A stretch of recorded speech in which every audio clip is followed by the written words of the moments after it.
इस वीडियो के थंबनेल को देख करके आप लोगों को समझ में आ गया होगा कि इस वीडियो में मैं आप लोगों को क्या बताने वाला हूं। सो बिना किसी देरी के मैं सीधा इस वीडियो को स्टार्ट करता हूं। So hello guys, my name is Rameshwar Sahu and welcome to college prediction YouTube channel. So friends, इस वीडियो में आप लोगों को बताने वाला हूं कि एमसीसी का नीट यूजी काउंसलिंग प्रोसीजर क्या होता है, कैसे होता है, इसका कंप्लीट गाइड दूंगा आप लोगों को मैं। और यकीन मानिए, इस वीडियो को देखने के बाद आपको दूसरा वीडियो देखने की जरूरत नहीं पड़ेगी। इस वीडियो में आप लोगों का सारे जितने भी डाउट्स हैं वो सभी डाउट्स क्लियर हो जाएंगे, इसलिए आप वीडियो को लास्ट तक के ध्यान से देखिएगा। तो इस वीडियो हम लोग क्या क्या कवर करने वाले हैं। सबसे पहले हम लोग देखेंगे कि एमसीसी का रोल क्या है नीट यूजी काउंसलिंग में, ऑल इंडिया कोटा क्या होता है, डोमिसाइल फ्री सीट्स क्या होते हैं, रिजर्वेशन पॉलिसी क्या है, काउंसलिंग प्रोसेस क्या है ऑल इंडिया कोटा का, एमसीसी का काउंसलिंग प्रोसेस क्या है, इसका फ्लो चार्ट देखेंगे। एमसीसी और स्टेट काउंसलिंग का फ्लो चार्ट देखेंगे, दोनों साथ में चलता है या फिर कुछ आगे पीछे चलता है। एमसीसी रजिस्ट्रेशन देखेंगे, आपको चॉइस फिलिंग करने का सही तरीका बताएंगे हम लोग एमसीसी में ऑल इंडिया कोटा के लिए या फिर ओपन सीट्स के लिए। सीट अलॉटमेंट देखेंगे, हर एक राउंड में जो सीट अलॉटमेंट होता है उसके बाद आपको क्या क्या करना पड़ता है वो देखेंगे। आपको अगर कोई सीट अलॉट होता है कोई राउंड में तो उसके लिए ज्वाइनिंग या फिर रिपोर्टिंग कैसे करते हैं वो बताऊंगा। फ्री एग्जिट क्या होता है, एग्जिट विद फॉर फ्यूचर क्या होता है, सीट अपग्रेड कैसे करते हैं, ये सब बताऊंगा। और सबसे मेन चीज़ है जो आपको लास्ट में बताऊंगा वो है सीट ब्लॉकिंग। सीट ब्लॉकिंग क्या होता है, इससे कैसे कॉलेज अलॉटमेंट के समय जो रैंक होता है, जो कटअप होता है, उस पर बहुत ज़्यादा इफेक्ट पड़ता है। कभी कटअप बढ़ जाता है, कभी कटअप अचानक घट जाता है। ये आप लोग को ध्यान रखना है। अगर इस पॉइंट को आप लोग समझ गए तो आप लोगों को बहुत ही ज़्यादा बेनिफिट मिलने वाला है इस साल के एमसीसी काउंसलिंग में। तो आप लोग पूरे वीडियो को ध्यान से देखिएगा। ऐसा नहीं कि आप लोग सीधा वीडियो को लास्ट में आप लास्ट तक के आप वीडियो को फॉरवर्ड कर लिए और लास्ट को देख रहे हैं तो आप लोग को समझ में नहीं आएगा जब तक कि आप लोग पूरा वीडियो को नहीं देखेंगे तब तक के। तो सबसे पहले देखते हैं role of MCC NEET UG. तो देखिए यहाँ पर MCC 15% all India quota seats जो एमबीबीएस का होता है, बीडीएस का होता है, इंडिया के जितने भी गवर्नमेंट मेडिकल कॉलेजेस हैं और जितने भी गवर्नमेंट डेंटल कॉलेजेस हैं उसका 15% सीट जो ऑल इंडिया कोटा के लिए रिजर्व होता है उसकी काउंसलिंग एमसीसी से होता है। डीम्ड यूनिवर्सिटी का 100% सीट का काउंसलिंग होता है। और सेंट्रल यूनिवर्सिटी या सेंट्रल इंस्टीट्यूट जैसे कि दिल्ली यूनिवर्सिटी, एएमयू और बीएचयू, इसका ओपन सीट्स का और कुछ का इंटरनल कोटा का सीट्स का भी काउंसलिंग एमसीसी ही करता है। दिल्ली यूनिवर्सिटी का एलएचएमसी, यूसीएमएस मतलब कि university college of medical science, MAMC Maulana Azad medical college, MAIDS मतलब कि Maulana Azad institute of dental science, इसका भी काउंसलिंग एमसीसी से होता है, जिसमें से 50% सीट्स ऑल इंडिया कोटा के लिए होता है और 85% सीट्स स्टेट कोटा के लिए होता है। उसके अलावा जो central institutes under IP universities आता है जैसे कि वीएमएमसी मतलब वर्धमान महावीर मेडिकल कॉलेज, और एक है Atal Bihari Vajpayee institute of medical science, और एक है ईएसआईसी डेंटल कॉलेज, इसका भी काउंसलिंग एमसीसी के थ्रू होता है, जिसमें 15% सीट्स ऑल इंडिया कोटा के लिए है और 85% सीट्स स्टेट कोटा के लिए है। अब यहाँ पर देखते हैं और क्या है आगे इस एमसीसी का रोल नीट यूजी में। तो यहाँ पर देखिए ईएसआईसी का 15% ऑल इंडिया कोटा का जो सीट्स होता है उसका भी काउंसलिंग एमसीसी से होता है। साथ में ईएसआईसी स्कीम का सीट्स का भी काउंसलिंग एमसीसी से होता है। एएफएमसी का सिर्फ रजिस्ट्रेशन होता है, मतलब कि आर्म फोर्स मेडिकल कॉलेज का सिर्फ रजिस्ट्रेशन होता है। बाकी जो काउंसलिंग प्रोसेस होता है वो एएफएमसी के अथॉरिटी करते हैं। यहाँ पर सिर्फ रजिस्ट्रेशन होगा, रजिस्ट्रेशन के बाद एमसीसी इसका डिटेल्स एएफएमसी अथॉरिटीज़ को भेज देता है, वो बाकी का काउंसलिंग प्रोसीजर एएफएमसी ही करता है। उसके बाद 100% एम्स के जो सीटें होते हैं उसका भी काउंसलिंग एमसीसी से होता है। जिपमेर का भी 100% सीट्स का होता है, जिसमें ओपन भी शामिल है और इंटरनल भी शामिल है। और जामिया फैकल्टी ऑफ डेंटिस्ट्री का ओपन और इंटरनल सीट्स का भी काउंसलिंग एमसीसी से ही होता है। बीएससी नर्सिंग का सिर्फ सेंट्रल इंस्टीट्यूट का काउंसलिंग एमसीसी से होता है। अब देखिए, सबसे पहले चीज़ हम लोग को जानना है कि ओपन सीट्स यानी कि डोमिसाइल फ्री में कौन कौन से सीट्स, कौन कौन से कोटा, कौन कौन से कॉलेज इंक्लूड है।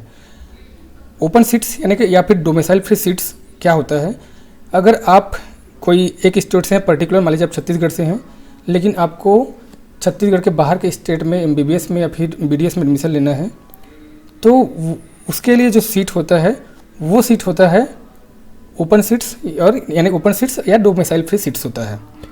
तो आप इन सीटों पे आप कोई भी स्टेट के हों आप एडमिशन ले सकते हैं, आपको उस स्टेट का डोमिसाइल होना जरूरी नहीं है।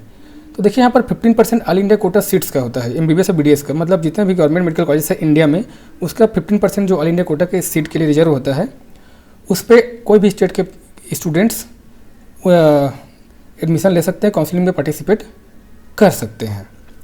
100% सीट्स MBBS और BDS का BHU का ओपन सीट्स का है, मतलब बनारस हिंदू यूनिवर्सिटी का जो ओपन सीट्स है उसका 100% सीट्स है MBBS और BDS का।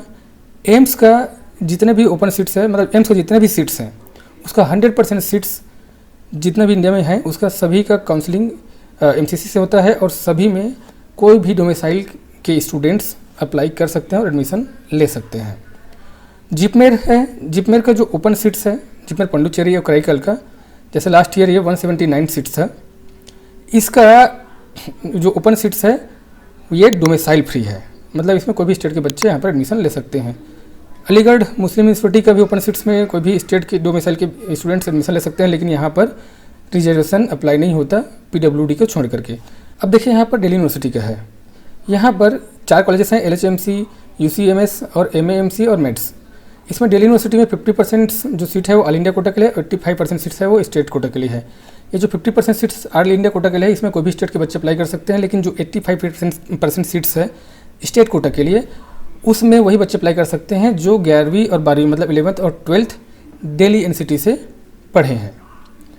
उसके बाद फिर जो IP यूनिवर्सिटी है, central institute under IP university, VMMC और ABVIMS मतलब Atal Bihari Vajpayee institute of medical science और ESIC जो डेंटल कॉलेज है, इसका भी काउंसलिंग MCC से होता है, लेकिन इसमें जो 50% ऑल इंडिया कोटा के जो सीट हैं उसमें कोई भी स्टेट के बच्चे अप्लाई कर सकते हैं, लेकिन 85% जो स्टेट कोटा का सीट है उस पर सिर्फ और सिर्फ स्टेट के ही, उसमें सिर्फ और सिर्फ जो स्टेट में 11th और 12th की पढ़ाई किए हैं, मतलब दिल्ली NCT में पढ़ाई किए हैं, वही अप्लाई कर सकते हैं। अब उसके बाद देखते हैं हम लोग यहाँ पर अलीगढ़ मुस्लिम यूनिवर्सिटी का।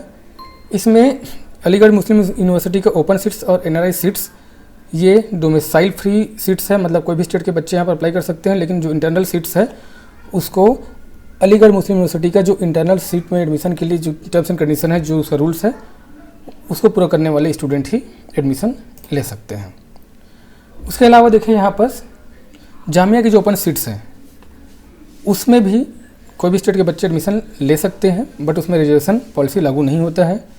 और ESIC मेडिकल कॉलेज का 15% ऑल इंडिया कोटा का सीट्स के लिए भी कोई भी स्टेट के बच्चे एडमिशन ले सकते हैं, और 100% डीम्ड यूनिवर्सिटी का सीट के लिए भी कोई भी स्टेट के बच्चे एडमिशन ले सकते हैं, लेकिन डीम्ड में रिजर्वेशन पॉलिसी लागू नहीं होता है, सभी ओपन कैटेगरी से भरे जाते हैं, मतलब ओपन रैंक से भरे जाते हैं, कैटेगरी कोई भी हो लेकिन आपका मेरिट लिस्ट बनेगा ओपन से। अब यहाँ पर देखिए रिजर्वेशन पॉलिसी देख लेते हैं ऑल इंडिया कोटा सीट्स के लिए। तो यहाँ पर देखिए सेंट्रल गवर्नमेंट का जो पॉलिसी है वो है SC के लिए 15%, ST के लिए 7.5%, OBC जो नॉन क्रीमी लेयर है और सेंट्रल लिस्ट में जिसका कास्ट आता है उसके लिए 27% है, EWS के लिए 10% है, और फिजिकल हैंडीकैप मतलब PWD कैंडिडेट्स के लिए हर एक कैटेगरी में हॉरिजॉन्टली रिजर्वेशन है, जिसमें 5% का रिजर्वेशन मिलेगा हर एक कैटेगरी में। तो यह होगी रिजर्वेशन पॉलिसी। अब सबसे मेन पार्ट आता है काउंसलिंग प्रोसेस, इसको हम लोग स्टेप बाय स्टेप समझेंगे। तो देखिए सबसे पहले आपको www.mcc.nic.in में जा करके रजिस्ट्रेशन करवाना होता है। जब रजिस्ट्रेशन का डेट आता है, जब काउंसलिंग स्टार्ट होता है तो उससे पहले रजिस्ट्रेशन के लिए फॉर्म निकलता है, तो उस डेट में आपको रजिस्ट्रेशन करवाना होगा। रजिस्ट्रेशन करवाएंगे तो अब रजिस्ट्रेशन करवाने के बाद आपको अपना डिटेल्स भरना होता है, जैसे कि आपको पर्सनल डिटेल्स वगैरह, क्वालिफिकेशन डिटेल्स वगैरह सब भरना पड़ता है। उसके बाद फिर आपको रजिस्ट्रेशन फीस जो कि नॉन रिफंडेबल होता है। जनरली लास्ट ईयर ये UR और EWS के लिए 1000 था, और ST SC OBC और PWD के लिए 500 था, और डीम्ड यूनिवर्सिटी के लिए सभी कैटेगरी के लिए 5000 था। इतना आपको रजिस्ट्रेशन चार्ज है जो कि नॉन रिफंडेबल है। उसके अलावा आपको सिक्योरिटी डिपॉजिट अमाउंट भी पे करना पड़ता है जो रिफंडेबल है, लेकिन कुछ कंडीशन में रिफंडेबल नहीं होता है। वो क्या कंडीशन है उसको हम लोग आगे देखेंगे। तो ये जो होता है ये UR और EWS के लिए 10,000 रुपीज़ है, ST SC OBC और PWD के लिए 5,000 रुपीज़ होता है, और डीम्ड यूनिवर्सिटी के लिए 2 लाख रुपीज़ होता है सभी कैटेगरी के लिए। ये लास्ट ईयर था, इस साल भी लगभग मान के चलिए इतने ही के आसपास रहेगा। उसके बाद फिर देखिए यहाँ पर इसके बाद फिर आपको चॉइस फिलिंग और चॉइस को लॉक करना पड़ता है। अगर आप चॉइस फिलिंग करने के बाद चॉइस को लॉक नहीं करेंगे तो आप काउंसलिंग में उस राउंड में, आने वाले राउंड में आप पार्टिसिपेट नहीं कर पाएंगे। अब देखिए यहाँ पर MCC का काउंसलिंग और स्टेट का काउंसलिंग कैसे होता है। जनरली क्या होता है कि दोनों पैरेलल ही चलता है, थोड़ा पहले होता है ऑल इंडिया कोटा का, उसके बाद फिर स्टेट कोटा का। जैसे कि ऑल इंडिया कोटा का राउंड 1 पहले होगा, उसके बाद फिर स्टेट का राउंड 1 होगा, उसके बाद फिर ऑल इंडिया कोटा का राउंड 2 होगा, फिर स्टेट का राउंड 2 होगा, फिर ऑल इंडिया कोटा का राउंड 3 होगा, फिर स्टेट का मापअप होगा, फिर ऑल इंडिया कोटा का स्टेट राउंड होगा, फिर स्टेट का स्टेट राउंड होगा। ये आइडियल प्रोसेस होता है ये दोनों स्टेट ऑल इंडिया कोटा और स्टेट कोटा का। बट लास्ट ईयर बिहार के कारण थोड़ा सा इसका ये प्रॉपर इस प्रोसेस में, इस फ्लो में काउंसलिंग नहीं हो पाया था, क्योंकि ऑल इंडिया कोटा में थर्ड राउंड का काउंसलिंग चल रहा था और बिहार का फर्स्ट राउंड का ही काउंसलिंग लगभग कंप्लीट नहीं हुआ था। तो उस चक्कर में बाकी स्टेट में ठीक था, बाकी बिहार में जो है ये परेशानी था। तो उस चक्कर में वो स्टेट जो है वो प्रॉपर ये जो आइडियल फ्लो है उसको फॉलो नहीं कर पाया था। बाकी जनरली इसी फ्लो में काउंसलिंग होता है। पहले ऑल इंडिया कोटा का एक राउंड होगा, उसके बाद फिर स्टेट कोटा का एक राउंड होता है। अब देखिए, मान लीजिए आपने रजिस्ट्रेशन कर लिया, security deposit amount fee paid कर दिया, उसके बाद फिर आपने चॉइस फिलिंग कर दिया और लॉक कर दिया। तो अब उसके बाद फिर आता है सीट मैट्रिक्स। कितने कॉलेजेस हैं उसका सीट मैट्रिक्स हर एक कोटा के लिए कैटेगरी वाइज क्या है वो एमसीसी के साइट में अपलोड होता है। फिर उसको आप देख करके ही आप चॉइस फिलिंग कर सकते हो। उसके यानी कि चॉइस फिलिंग से पहले ये सीट मैट्रिक्स आ जाता है। फिर चॉइस फिलिंग करने के बाद फिर यहाँ पर देखिए, जब फर्स्ट राउंड का अलॉटमेंट होता है तो जब रिजल्ट आता है अलॉटमेंट का तो 2 कंडीशन बनता है। एक तो आपको कॉलेज अलॉट होगा, एक तो आपको कॉलेज अलॉट नहीं होगा। अगर आपको कॉलेज अलॉट नहीं होता है तो कोई दिक्कत नहीं है, आप सीधे सेकंड राउंड में आप चले जाएंगे। आप सेकंड राउंड के लिए आप एलिजिबल रहेंगे, आप सेकंड राउंड के काउंसलिंग में पार्टिसिपेट कर सकते हैं अगर आपको कॉलेज अलॉट नहीं होता है तो। अगर आपको कॉलेज अलॉट हो गए तो यहाँ पर 3 कंडीशन बनता है। एक तो अगर आप कॉलेज से सेटिस्फाई हैं तो आप वहाँ पर रिपोर्ट करके ज्वाइन कर लीजिए, आपका काउंसलिंग यहीं पर खत्म हो जाएगा, आप आगे काउंसलिंग में पार्टिसिपेट नहीं कर पाएंगे। दूसरा कंडीशन ये होता है कि अगर आपको लगता है कि कॉलेज से आप पार्सली सेटिस्फाई हैं और आप चाहते हैं कि इससे बेटर भी कॉलेज मिल जाए, तो आपको क्या करना होगा कि कॉलेज में आपको तो रिपोर्ट करना ही होगा। जैसे कि आपको यहाँ पर आप सेटिस्फाई हैं तो भी आपको कॉलेज में फिजिकली प्रेजेंट होना होगा, आपको सभी ओरिजिनल डॉक्यूमेंट्स के साथ में, और वहाँ पर प्रेजेंट होकर के वहाँ पर आपको अपना ज्वाइनिंग देना होगा, वहाँ पर रिपोर्ट करना होगा। और अगर आप अपग्रेड के लिए चूज कर रहे हैं, मतलब कि आप चाहते हैं कि ये कॉलेज आपका एक तरह से आपके लिए फिक्स हो जाए, उसके बाद फिर अगर आपको अच्छा कॉलेज मिलता है तो आप उसमें स्विच कर जाएंगे, नहीं तो फिर आप इसी कॉलेज में रहेंगे, तो उसके लिए आपको विलिंगनेस टू अपग्रेड करना पड़ेगा। इसके लिए भी आपको क्या करना होगा कि आपको जिस कॉलेज में आपको कॉलेज अलॉट हुआ है, सीट अलॉट हुआ है, उस कॉलेज में आपको जा करके अपने ओरिजिनल डॉक्यूमेंट्स के साथ जा करके वहाँ पर डॉक्यूमेंट को वेरीफाई करवा करके आपको वहाँ पर रिपोर्ट करना होगा, और वहाँ से आपको अपग्रेड का फॉर्म फिलअप करवाना है कॉलेज से। उसके बाद फिर ये कॉलेज में ही होगा, जो कॉलेज आपको अलॉट हुआ है उसी कॉलेज में होगा ये अपग्रेडेशन का काम। उसके बाद फिर आप राउंड 2 में जा सकते हो। उसके बाद एक तीसरा कंडीशन होता है फ्री एग्जिट। अगर आपको फर्स्ट राउंड में कॉलेज मिलता है तो ऐसा ज़रूरी नहीं है कि आप कॉलेज को ज्वाइन करो या फिर अपग्रेड करो। आप चाहो तो फिर बिना रिपोर्ट किए, कॉलेज में बिना रिपोर्ट किए ही आप कुछ भी नहीं करेंगे, तो आप सीधा फ्री एग्जिट आप वहाँ से ले सकते हैं। फ्री एग्जिट लेकर के आप राउंड 2 में जा सकते हैं। यहाँ पर आपका जो सिक्योरिटी अमाउंट है वो नहीं डूबेगा। तो ये हो गया फर्स्ट राउंड के अलॉटमेंट के बाद आपको क्या क्या करना पड़ता है। देखिए, अब आता है सेकंड राउंड की काउंसलिंग। तो सेकंड राउंड का जब काउंसलिंग चालू होगा उससे पहले वैकेंट सीट मैट्रिक्स रिलीज होता है।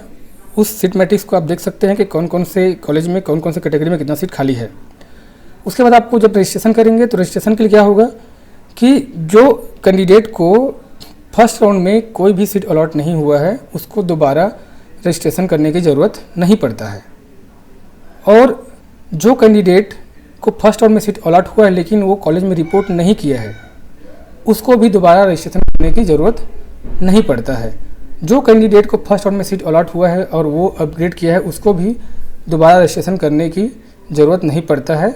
जो कैंडिडेट फर्स्ट राउंड में रजिस्ट्रेशन नहीं किया था उसको फ्रेश न्यू रजिस्ट्रेशन करना पड़ेगा, और उसको जो रजिस्ट्रेशन फीस और सिक्योरिटी डिपॉजिट अमाउंट है वो आप उसको पे करना होगा। इसके बाद फिर चॉइस फिलिंग करना होगा और लॉकिंग करना होगा, सेम वही प्रोसीजर है। अब उसके बाद फिर सेकंड राउंड का जब अलॉटमेंट रिजल्ट आएगा तो क्या होगा, इसमें देखिए 4 कंडीशन बनता है। पहला तो है आपको फ्रेश अलॉटमेंट मिलेगा, दूसरा है आपको अपग्रेडेड सीट मिलेगा, तीसरा है आपको अपग्रेडेड सीट नहीं मिलेगा, चौथा है आपको कोई कॉलेज ही नहीं मिलेगा। ये 4 कंडीशन है। तो हम लोग सबका स्टेप बाय स्टेप बात करते हैं। अगर मान लीजिए आपको फ्रेश कॉलेज अलॉट हुआ है, मतलब आपको फर्स्ट राउंड में कोई कॉलेज नहीं मिला था, आपको यहाँ पर सेकंड राउंड में आपको कॉलेज अलॉट हुआ है, तो इसके लिए कंडीशन है, आप या तो रिपोर्ट करिए कॉलेज में जाकर के, फिजिकली आपको अपने सारे डॉक्यूमेंट्स के साथ कॉलेज में अवेलेबल होना होगा और वहाँ पर जाकर के आपको रिपोर्ट करना होगा, ज्वाइन करना होगा। उसके बाद आपका काउंसलिंग एंड हो जाएगा, आप काउंसलिंग से बाहर हो जाएंगे, मतलब आप वहाँ से अपनी स्टडी स्टार्ट कर सकते हैं। दूसरा कंडीशन क्या होगा कि आप चाहते हैं कि आपको जो सेकंड राउंड में सीट मिला हुआ है उसको अपग्रेड करना चाहते हैं, तो आपको इस कंडीशन में भी आपको वो कॉलेज जाना होगा जिस कॉलेज में आपको सीट अलॉट हुआ है, वहाँ पर अपने सारे डॉक्यूमेंट्स के साथ में आपको फिजिकली अवेलेबल होना होगा, प्रेजेंट होना होगा, वो होगा, और वहाँ पर जा करके आपको ज्वाइन करके वहाँ पर कॉलेज से आपको अपग्रेड करवाना होगा। तो कॉलेज वहाँ पर अपग्रेड करेगा, आपको वहाँ पर अपग्रेड का फॉर्म फिल करवाना होगा। उसके बाद फिर आप राउंड 3 में पहुँच जाएंगे। तीसरा कंडीशन क्या होता है, एग्जिट विथ फॉरफीचर, मतलब आप अपना सिक्योरिटी डिपॉजिट अमाउंट को डुबा करके आप बाहर हो सकते हैं। मतलब कि अगर आपको सेकंड राउंड में कोई कॉलेज अलॉट होता है और आप यहाँ पर सीट को नहीं लेते हैं, मतलब एडमिशन नहीं लेते हैं, या आप रिपोर्ट नहीं करते हैं, तो या फिर आप अपग्रेड नहीं करते हैं, मतलब कि आप उस कॉलेज में रिपोर्ट ही नहीं करते हैं, ज्वाइन नहीं करते हैं, एडमिशन नहीं लेते हैं, तो आपका जो सिक्योरिटी अमाउंट है वो डूब जाएगा और आपको थर्ड राउंड में आपको फ्रेश रजिस्ट्रेशन करना पड़ेगा और उसके लिए आपको रजिस्ट्रेशन फीस और सिक्योरिटी डिपॉजिट अमाउंट दोनों ही पे करना होगा। ये समझ में आ गया आप लोग को। उसके बाद फिर यहाँ पर है, अगर आपको मान लीजिए अपग्रेडेड कॉलेज मिलता है, मान लीजिए आपने फर्स्ट राउंड में आपको कोई सीट मिला था और आपने अपग्रेड किया हुआ था, तो आपको कोई अपग्रेडेड कॉलेज मिलता है, तो यहाँ पर भी 2 कंडीशन होगा। एक क्या होगा, आपको जो फर्स्ट राउंड का जो कॉलेज है, फर्स्ट राउंड में जो आपको कॉलेज मिला था वहाँ पर जा करके आपको पहले रिलीविंग लेटर लाना पड़ेगा। उसके बाद फिर आपको सेकंड राउंड के कॉलेज में जाना होगा, वहाँ पर जा करके आपको ज्वाइन करना होगा, अपने सारे डॉक्यूमेंट्स के साथ में फिजिकली प्रेजेंट होना पड़ेगा। तो इसीलिए क्या है, ये थोड़ा सा हेप्टिक हो जाता है। इसीलिए बच्चे क्या करते हैं कि फर्स्ट राउंड में जो सीट अलॉट होता है, अगर वो उससे सेटिस्फाई नहीं है तो उसके लिए वो कॉलेज ज्वाइन ही नहीं करता है, नहीं वो अपग्रेड करता है। ये मोस्ट ऑफ केसेस में होता है। इसमें लगभग 60 से 70% बच्चे ऐसे होते हैं जो कॉलेज से सेटिस्फाई नहीं है, तो कॉलेज में एडमिशन लेता ही नहीं है, ज्वाइन ही नहीं करता है, न रिपोर्ट करता है, कुछ नहीं करता है, वो न अपग्रेड करता है, वो सीधा उस सीट से फ्री एग्जिट ले लेता है फर्स्ट राउंड में। क्योंकि अगर वो वहाँ से अपग्रेड करता है तो उसके लिए बड़ा ये हेप्टिक सिचुएशन बन जाता है। अब उसको पहले सेकंड राउंड में अगर उसका कॉलेज अपग्रेड होता है तो अब उसको फिर से वो जो फर्स्ट राउंड में सीट मिला था वहाँ पर जा करके उसको पहले रिलीविंग लेना पड़ेगा उस कॉलेज से। उसके बाद फिर सेकंड राउंड में जो सीट मिला है वहाँ पर जा करके उसको रिपोर्ट करके वहाँ पर ज्वाइन करना पड़ेगा। तो इसलिए ये कंडीशन बन रहा है यहाँ पर। और उसके बाद फिर अगर आप ज्वाइन कर लेते हैं फर्स्ट राउंड के सीट से रिलीविंग लेकर के, सेकंड राउंड में जो सीट मिला है उसमें आप ज्वाइन कर लेते हैं, तो आपका काउंसलिंग यहाँ से एंड हो जाएगा, आपको आपका स्टडी स्टार्ट कर सकते हैं।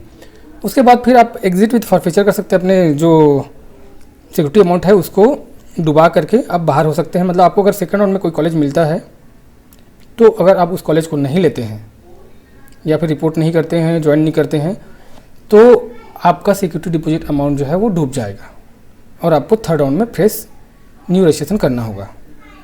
उसमें आपको सिक्योरिटी डिपॉजिट और रजिस्ट्रेशन अमाउंट आपको फिर से पे करना होगा। अब यहाँ पर देखिए, अगर आपका कॉलेज अपग्रेड नहीं होता है, मतलब आपको फर्स्ट कॉलेज में कोई कॉलेज मिला था, आपने उसको रिटर्न किया और अपग्रेड कर दिया, तो क्या होगा, 2 कंडीशन होगा। आप या तो राउंड 1 की जो सीट है उसको आप रिटर्न कर सकते हो, ठीक है ना, आप उस सीट को रिटर्न कर सकते हो, या तो फिर जब आप सीट रिटर्न कर लेंगे तो आपका काउंसलिंग वहाँ पर खत्म हो जाएगा, आगे काउंसलिंग में पार्टिसिपेट नहीं कर पाओगे, अपना स्टडी आप चालू कर सकते हो। दूसरा कंडीशन ये होगा कि आप यहाँ पर फ्री एग्जिट ले सकते हो, या फिर आप एग्जिट विथ फॉरफीचर कर सकते हो। फ्री एग्जिट कैसे लेना है कि मान लीजिए आपको फर्स्ट राउंड में सीट अलॉट हुआ है और आपने अपग्रेड किया, सेकंड राउंड में आपको सीट अलॉट नहीं हुआ, तो आप यहाँ आपके पास कुछ समय मिलेगा फ्री एग्जिट लेने के लिए। आप फ्री एग्जिट ले सकते हैं उस समय के अंदर में, और अगर आप उस समय के का जो टाइम फ्रेम है उसको आप पार कर जाते हैं तो भी आपको एग्जिट का मौका मिलेगा, लेकिन उस समय आपका सिक्योरिटी डिपॉजिट अमाउंट डूब जाएगा, मतलब उसको बोलते हैं एग्जिट विथ फॉरफीचर। तो अगर आप फ्री एग्जिट के टाइम फ्रेम में एग्जिट लेंगे तो आपको फ्री एग्जिट मिलेगा, और अगर आप उसके टाइम फ्रेम के बाहर लेंगे तो आपको एग्जिट विथ फॉरफीचर, मतलब आपका सिक्योरिटी डिपॉजिट अमाउंट डूब जाएगा, फिर आपको एग्जिट मिलेगा। ये कब के कंडीशन के लिए है, अगर आपको फर्स्ट राउंड में सीट अलॉट हुआ है और आपने उस सीट को होल्ड करके आपने कॉलेज अपग्रेड किया है और आपको सेकंड राउंड में कोई सीट अलॉट नहीं हुआ है तब।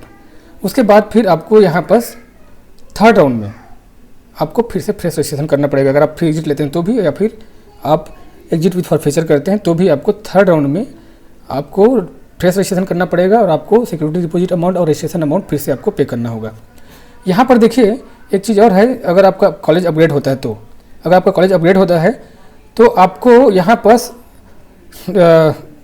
सेटिस्फाई हैं तो ठीक है, आप एडमिशन ले लीजिए। आप फर्स्ट राउंड से आप रिलीविंग लेटर ला करके सेकंड राउंड में आप एडमिशन सेकंड राउंड में जो सीट मिला था उसमें आप एडमिशन ले लिए।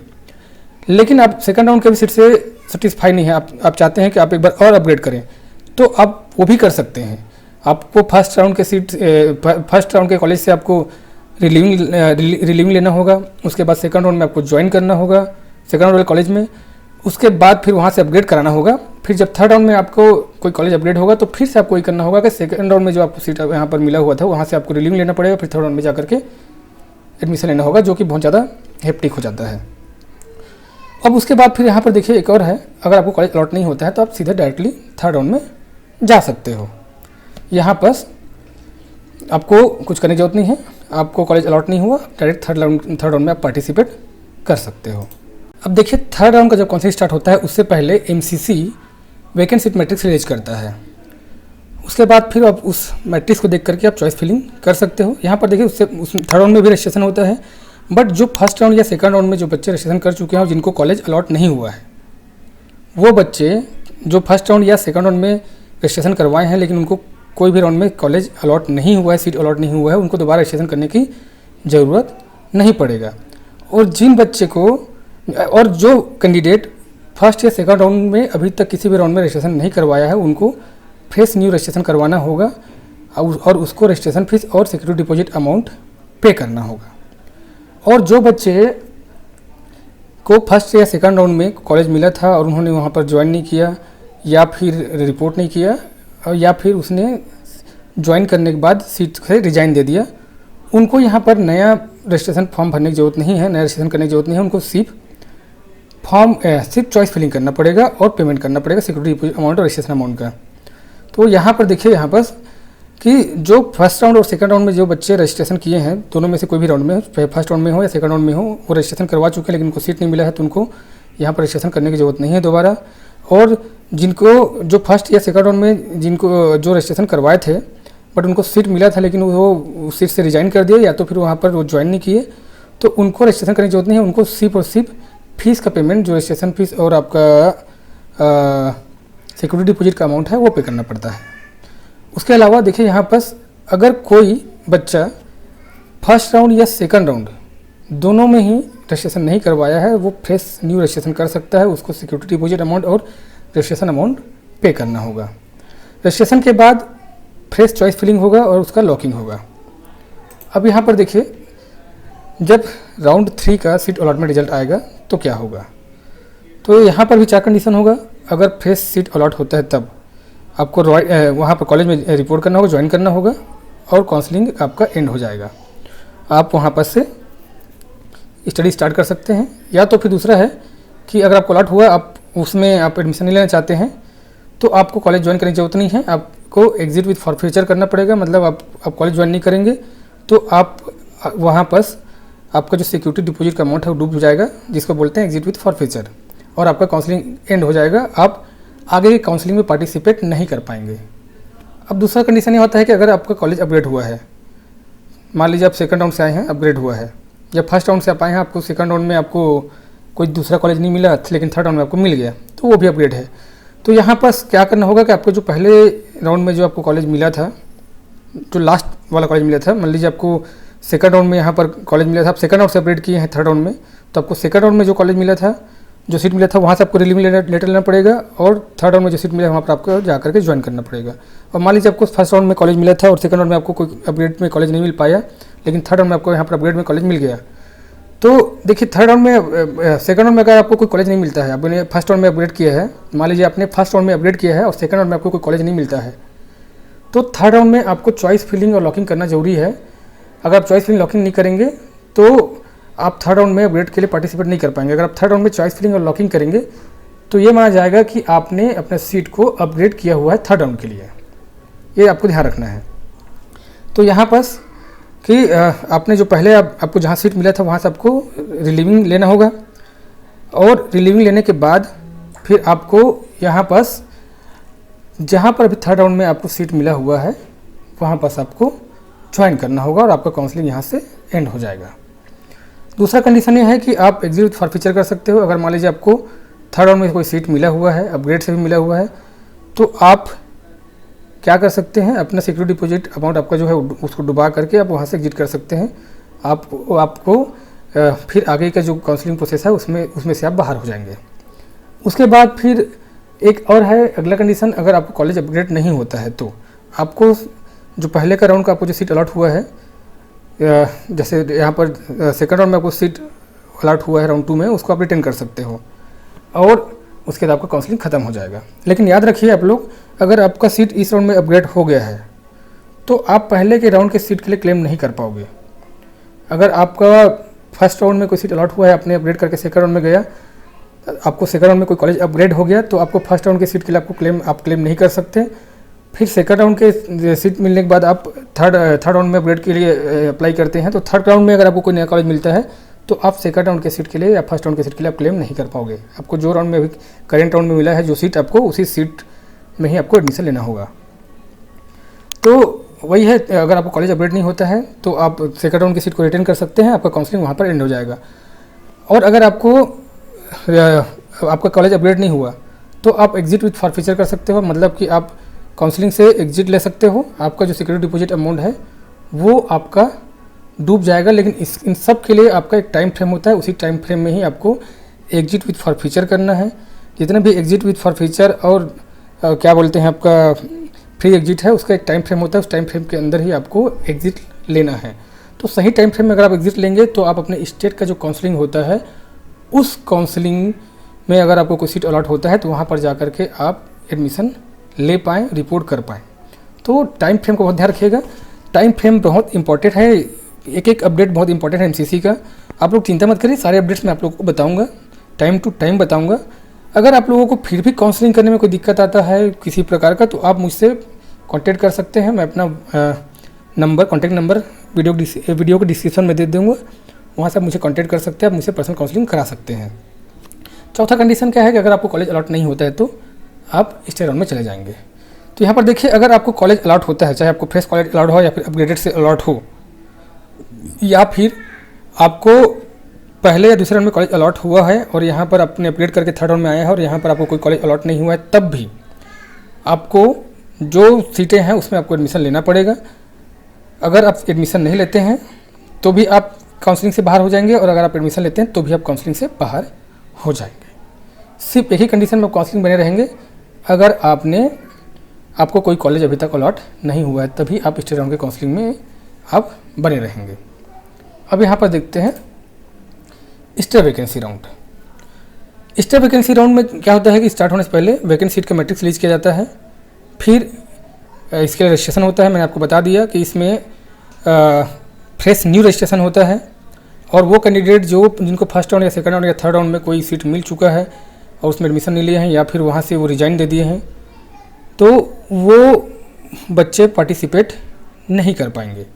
और थर्ड राउंड में स्टेट का जो काउंसलिंग होता है उसका डेटा और सेंट्रल का डेटा दोनों शेयर करके उसको मैच करते हैं। अगर कोई कैंडिडेट का कहीं भी सीट कहीं भी सीट को जाम करके रखा है या सीट लेके बैठा हुआ है, मतलब होल्ड करके बैठा हुआ है, चाहे स्टेट में हो चाहे ऑल इंडिया में, तो वो candidate automatically stay vacancy round से बाहर हो जाएगा। समझ गए? तो यहाँ पर फ्रेश रजिस्ट्रेशन होगा, वही कैंडिडेट यहाँ पर रजिस्ट्रेशन कर सकते हैं जिनको फर्स्ट सेकंड राउंड या थर्ड राउंड में कोई भी सीट अलॉट नहीं हुआ है। यहाँ पर रजिस्ट्रेशन के बाद फिर से फ्रेश चॉइस फिलिंग होगा और उसका लॉकिंग होगा।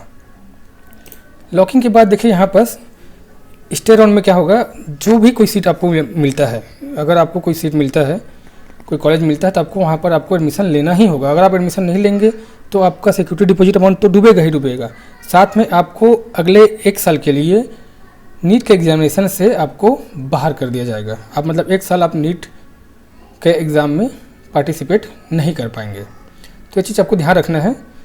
अब यहाँ पर अब मेन मुद्दा पे आते हैं कि आप लोगों को क्या क्या पॉइंट्स को रिमेंबर करना है, और साथ में अभी और बचा है चीज़ें कि सीट ब्लॉकिंग क्या होता है, चॉइस फिलिंग करते समय आपको क्या चीज़ ध्यान रखना है और कैसे चॉइस फिलिंग करना है, मेन चीज़ें आप लोग का भी बचा है वीडियो में, आप लोग इसलिए अभी वीडियो में आप लोग बने रहिएगा। तो जो पॉइंट आपको ध्यान में रखना है उसमें सबसे पहला पॉइंट है the candidates who did not get upgraded in round 2 and want to resign their seats of round 1। अगर कोई कैंडिडेट को राउंड 1 में सीट मिला है और वो अपग्रेड करके राउंड 2 में जाना चाहता है, बट उसको राउंड 2 में कोई भी सीट अलॉट नहीं हुआ, कोई भी कॉलेज अलॉट नहीं हुआ, तो वो अपना सिक्योरिटी डिपॉजिट को डुबाए बगैर मतलब फ्री एग्जिट ले सकता है। जो टाइम फ्रेम मिलता है उस पर, टाइम फ्रेम जनरली 2 दिन का रहता है, तो जो टाइम फ्रेम आपको दिया जाएगा उसका अपडेट एमसीसी देगा किस टाइम फ्रेम में आपको एग्जिट लेना है। तो उस टाइम फ्रेम में अगर आप एग्जिट लेते हैं तो आपको यहाँ पर आपका सिक्योरिटी डिपॉजिट जब्त नहीं होगा और आप थर्ड राउंड में भी पार्टिसिपेट कर पाएंगे। उसके बाद फिर देखिए यहाँ पर, और टाइम फ्रेम के बाद अगर आप रिजाइन करते हैं, अगर आप टाइम फ्रेम के बाद रिजाइन करते हैं तो भी आप रिजाइन कर सकते हैं, लेकिन यहाँ पर आपका सिक्योरिटी डिपॉजिट अमाउंट डूब जाएगा, जिसको बोलते हैं एग्जिट विथ फॉरफीचर। और अगर आप इसके लिए भी टाइम फ्रेम होता है, एग्जिट विथ फॉरफीचर के लिए भी टाइम फ्रेम होता है, उसी टाइम फ्रेम में आपको एग्जिट लेना होगा। अगर आप उस टाइम फ्रेम में एग्जिट नहीं लेंगे तो फिर आप यहाँ पर आपको रिजाइन करने के लिए ऑप्शन नहीं मिलेगा। तो याद रखिए टाइम फ्रेम में ही आप एग्जिट लीजिए, ताकि आप अपने स्टेट के काउंसलिंग में अगर आपको कोई कॉलेज मिलता है तो उस पर आप रिपोर्ट कर सके टाइम टू टाइम, मतलब टाइम से। अब देखिए दूसरा पॉइंट आपको क्या याद रखना है, round 1 candidate who did not get upgraded in round 2 and want to participate in round 3। मतलब कि देखिए यहाँ पर कंप्लीटली बता रहा हूँ आपको मैं कि जिस बंदे को राउंड 1 में सीट मिला हुआ है, ठीक है, बट उसको राउंड 2 में कोई भी सीट नहीं मिला और वो चाहता है कि वो राउंड 3 में पार्टिसिपेट करना है, तो उसके लिए क्या करना होगा, कोई उसको राउंड 3 में जब चॉइस फिलिंग स्टार्ट होगा तो उसको फिर से चॉइस फिलिंग करके इसको लॉक करना होगा। तो उसको माना जाएगा कि वो अपग्रेड के लिए आगे जाना चाहता है, और अगर चॉइस फिलिंग नहीं करेगा तो उसको अपग्रेड के लिए नहीं माना जाएगा। तो उसके अलावा अगला जो पॉइंट है वो है, however if an upgraded candidate does not want round 2 seat he may avail exit with forfeiture after round 2 result or announcement within given time frame। अगर मान लीजिए आपको राउंड 1 का सीट मिलता है और आपने अपग्रेड किया और आपको राउंड 2 में भी आपको अपग्रेड से सीट मिल गया, लेकिन आप उसमें भी एडमिशन नहीं लेना चाहते, तो आप अपना सिक्योरिटी डिपॉजिट अमाउंट को डुबा करके मतलब एग्जिट विथ फॉरफीचर आप ले सकते हो। उसके लिए भी टाइम फ्रेम होता है, रिजल्ट अनाउंसमेंट के बाद 2 दिन का समय मिलता है, या फिर जितने भी दिन का समय मिलेगा वो आपको एमसीसी अपडेट कर देगा, उसी टाइम फ्रेम में आपको एग्जिट लेना होगा। उसके बाद फिर candidate getting upgraded in round 2 shall not have any claim on round 1 seat. मैंने आपको पहले बता दिया है कि अगर आपको करेंट राउंड में हो और आपको अपग्रेड करके सीट मिला है तो आप प्रीवियस राउंड के सीट के लिए आप क्लेम नहीं कर पाएंगे, ठीक है ना। उसके बाद फिर if a candidate does not join the allotted seat of round 2 या round 3 there will be exit with forfeiture. अगर आपको सेकंड राउंड में या फिर थर्ड राउंड में आपको कोई सीट अलॉट होता है और आप उसमें ज्वाइन नहीं करते हैं तो आपका सिक्योरिटी डिपॉजिट अमाउंट डूब जाएगा और आप काउंसलिंग से बाहर हो। अब देखिए सबसे मेन चीज़ की बात करते हैं कि सीट ब्लॉकिंग होता क्या है और ये कौन करता है सीट ब्लॉकिंग। देखिए जनरली क्या होता है कि ना, ऑल इंडिया कोटा का फर्स्ट राउंड कंप्लीट होने के बाद स्टेट कोटा का फर्स्ट राउंड होता है, उसके बाद फिर ऑल इंडिया कोटा का सेकंड राउंड होता है, उसके बाद फिर स्टेट राउंड का सेकंड राउंड होता है। तो यहाँ तक तो सब कुछ स्मूथ चल रहा होता है, कोई दिक्कत नहीं होता, कोई सीट ब्लॉकिंग नहीं होता। लेकिन जब स्टेट कोटा का सेकंड राउंड काउंसलिंग होता है, उसको अलॉटमेंट होता है, उस समय जो हाई रैंकर स्टूडेंट होते हैं और जो काउंसलर लोग होते हैं वो लोग सीट ब्लॉक करते हैं। कैसे करते हैं कि अगर कोई कैंडिडेट है, उसका रैंक अच्छा है, वो हाई रैंकर है, तो उसको अपने स्टेट में अच्छा कॉलेज मिल जाता है, वहाँ पर वो सीट उसको मिल जाता है, अलॉट हो जाता है, तो उस सीट को भी वो ब्लॉक करके रखा रहता है और साथ में वो ऑल इंडिया कोटा के राउंड 3 के लिए भी अप्लाई कर देता है। अब इससे होता क्या है कि ऑल इंडिया कोटा के राउंड 3 का जब अलॉटमेंट होता है तो यही जो हाई रैंक का स्टूडेंट है उन्हीं को अलॉट होता है, और इससे जो निचले रैंक के स्टूडेंट है उनको सीटें नहीं मिल पाता है। इससे क्या होता है कि ये थर्ड राउंड का जो कट ऑफ है थोड़ा सा हाई जाता है, थोड़ा नहीं अच्छा खासा हाई जाता है, और निचले राउंड के निचले रैंक के स्टूडेंट को वहाँ पर सीट नहीं मिल पाता है। तो यहाँ पर ये सीट ब्लॉकिंग के चक्कर में ये सारे हाई रैंकर जो स्टूडेंट होते हैं वो करते हैं, या फिर काउंसलर लोग करते हैं। उस चक्कर में क्या होता है कि थर्ड राउंड का जो सीट है उसका कट ऑफ हाई रहता है, फर्स्ट और सेकंड राउंड जैसा ही। बट यहाँ पर आपको एक मौका मिल जाता है, अगर आपने स्मार्ट चॉइस फिलिंग किया है first round, second round, third round में, और ख़ास करके थर्ड राउंड में आपने उतना ही कॉलेज चूज किया है जितना कॉलेज में आप फुल्ली सेटिस्फाई होकर के एडमिशन ले सकते हैं, ज्वाइन कर सकते हैं, और आपको वो कॉलेज मिला है तो आपने ज्वाइन कर लिया, ठीक है। आपको कॉलेज नहीं मिला है तो कोई बात नहीं। अगर आपको लगता है कि फर्स्ट राउंड और सेकंड राउंड में आपको कोई भी कॉलेज नहीं मिला तो आप थर्ड राउंड में मनमाने कोई भी कॉलेज को आप चॉइस फिलिंग कर दिए और आपको जो सबसे लास्ट का आपका चॉइस है वही कॉलेज आपको मिल जाता है, तो आपको मजबूरी वहाँ पर लेना पड़ेगा। अगर आप नहीं लेंगे तो आप स्टेट राउंड में पार्टिसिपेट नहीं कर पाएंगे, आप पूरे बाहर ही हो जाएंगे काउंसलिंग से, ऑल इंडिया के एमसीसी के काउंसलिंग से। तो अगर आपने कम से कम और अच्छा चॉइस फिलिंग किया हुआ है राउंड 3 में और आपको सीट अलॉट नहीं हुआ है और आपका रैंक ठीक ठाक है तो आपके पास मौका है स्टेट राउंड में। क्यों? क्योंकि देखिए यहाँ पर जो बच्चे स्टेट कोटा में अच्छा कॉलेज लेकर रखे हैं, हाई रैंकर स्टूडेंट्स, उनको अलॉट हो रहा है यहाँ पर ऑल इंडिया कोटा के राउंड 3 में, हाई रैंकर को ही, आपका रैंक उससे कम है। अब वो बच्चे को चूज करना होगा, या तो ऑल इंडिया कोटा के राउंड 3 में एडमिशन ले, ज्वाइन करे, या तो फिर वो अपने स्टेट में बने रहे। लेकिन मोस्ट ऑफ स्टूडेंट क्या करते हैं, अपने स्टेट में बने रहते हैं। वो ऑल इंडिया कोटा के में अगर उसको अदर स्टेट मिलता है, एम्स वगैरह को छोड़ करके या फिर कोई अच्छा कॉलेज को छोड़ करके, तो वो जनरली अदर स्टेट में जाता नहीं है वो। तो यहाँ पर क्या होगा कि अब ये जो बच्चे जो यहाँ पर राउंड 3 में जिनको कॉलेज अलॉट हुआ है, वो राउंड 3 के जो कॉलेज अलॉट हुआ सीट में वो एडमिशन लेंगे नहीं, और साथ में वो उस राउंड से भी बाहर हो जाएंगे, समझ गए ना। तो थर्ड राउंड से भी बाहर, मतलब उस राउंड क्या, उस काउंसलिंग से ही पूरा बाहर हो जाएंगे, आगे के राउंड की काउंसलिंग में वो पार्टिसिपेट कर ही नहीं पाएंगे। तो यहाँ पर क्या होगा, जो हाई रैंक के स्टूडेंट्स थे वो तो बाहर हो गए, जो कॉलेज में एडमिशन ले लिए वो तो ले लिए, और जो नहीं लिए, जो अपने स्टेट में ही रुक गए, वो सब बाहर हो गए। और फिर आपको मौका मिलता है यहाँ पर आपका जो थोड़ा बहुत कम रैंक है उनको, और कितना कम रैंक होता है वो भी बताने वाला हूँ आपको मैं प्रूफ के साथ में। तो अब जब थर्ड राउंड का काउंसलिंग होगा और अगर आपने पहले सही ढंग से चॉइस फिलिंग किया हुआ है, आपको कोई भी कॉलेज अलॉट नहीं हुआ है, तो आप स्टेट राउंड में आप पार्टिसिपेट कर सकते हैं। स्टेट राउंड में पार्टिसिपेट करने से कटअप बहुत डाउन होता है, अच्छा खासा डाउन होता है, लगभग कॉलेज में, तो कई कॉलेज में जो रैंक चलता है 5,000 को 10,000 15,000 तक चला जाता है। तो यहाँ पर आप स्टेट राउंड के लिए आप एलिजिबल होंगे, लेकिन वो स्टूडेंट एलिजिबल नहीं होंगे जिसको थर्ड राउंड में सीट अलॉट हुआ है, या फिर जो फर्स्ट राउंड या सेकंड राउंड या फिर थर्ड राउंड में रिजाइन दे दिया है कॉलेज से। उन सारे बच्चे को यहाँ पर स्टेट वैकेंसी राउंड में पार्टिसिपेट करने के लिए नहीं मिलेगा, वो बाहर हो जाएंगे काउंसलिंग से। तो आप बच्चे हैं क्योंकि आपको सीट नहीं मिला हुआ है, आपने स्मार्ट चॉइस फिलिंग किया हुआ है, तो यहाँ पर आपने थर्ड राउंड के लिए स्टेट राउंड के लिए आपने रजिस्ट्रेशन किया और चॉइस फिलिंग किया, और यहाँ पर कटअप डाउन होता है। अब देखिए यहाँ पर कैसे होता है कटअप डाउन, इसका क्या प्रूफ है हम लोग देखते हैं। देखिए लास्ट ईयर का स्टेट राउंड का है। यहाँ पर देखिए जो रैंक दिख रहा है आप लोग को 13,469, 15,000, 16,000, 16,000, 17,000, 17,000, जैसे कि यहाँ पर देख लीजिए सब, ये ग्रांट का है 16,813, वो भी ओपन कैटेगरी का। जो कॉलेज 4,000, 5,000, 6,000 में भर जाता है ओपन कैटेगरी ओबीसी कैटेगरी में, वो कॉलेज में 15,000, 14,000, 16,000, 18,000 रैंक जा रहा है। और इसका आप लोग को 2-4-5 कॉलेज के मैं आपको कंपेयर करके भी दिखा देता हूँ। जैसे हम देखिए सीट ब्लॉकिंग का क्या इफेक्ट पड़ता है। जैसे SCB मेडिकल कॉलेज कटक का है, उड़ीसा का, ओपन कैटेगरी के राउंड 3 में 6,760 रैंक गया था, बट आपको बताया कि वहाँ पर हाई रैंकर स्टूडेंट के चक्कर में सीट ब्लॉक हो गया। बट वही स्टेट राउंड में जो फोर्थ राउंड था उसमें 19,863 चला गया, मतलब सोचिए लगभग 3 गुना से भी ज़्यादा कटअप डाउन हो गया। वैसे ही विजय गवर्नमेंट मेडिकल कॉलेज पुणे है महाराष्ट्र का, यहाँ भी आप देखेंगे तो OBC में राउंड 3 में 7,905 गया था, लेकिन वो राउंड 4 में 13,898 हो गया, लगभग डबल। ओपन कैटेगरी का 5,173 था और